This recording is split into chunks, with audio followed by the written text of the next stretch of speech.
Date 7, 8.4, year 3011. Lesson 33. Retrieving historical records. The early 21st century marked the end of the fifth age of humankind, and the second age of what was then known as Western civilization. A burdened ecosystem in conjunction with poor resource distribution and an archaic system of hierarchical human categorization based on location of birth, familial connections, and superficial genetic markers had created an unsustainable system that only benefited a small group of ruling dynasties. In the latter years, through the advent of a system called the Internet, the ruling dynasty sowed disorder, confusion, and apathy. I'm willing, God! Religious fundamentalism grew.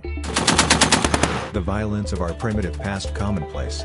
People became convinced that fighting for their location, economic ideology, or superficial genetic markers was a necessary step to preserving their perceived culture.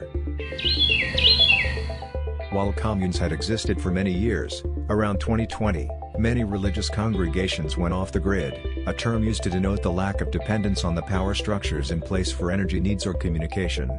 This was particularly common in the region known as North America, where religious fundamentalism and isolationism was at its peak. During the period, central governments began consolidating power and stripping power from smaller institutions, often called state and city governments, which put nations in precarious situations in the event of major disasters, which came soon enough.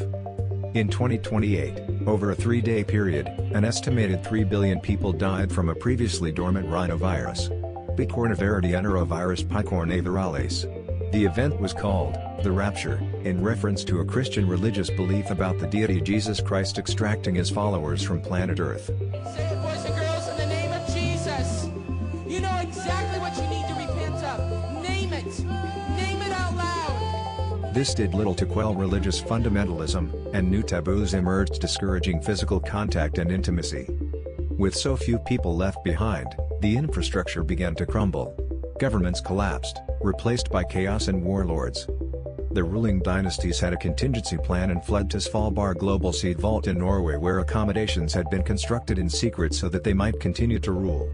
But their plans had been leaked and they were met by a mob of thousands. Kings and queens, aristocrats and billionaires, CEOs and politicians, the descendants of the ruling houses going as far back as Alexander the Great of Macedonia and to the princes of Egypt met their end on the Arctic archipelago. Their contingency plan became their icy tomb. But the lesson today is not about endings. It is about beginnings. Do you wish to continue?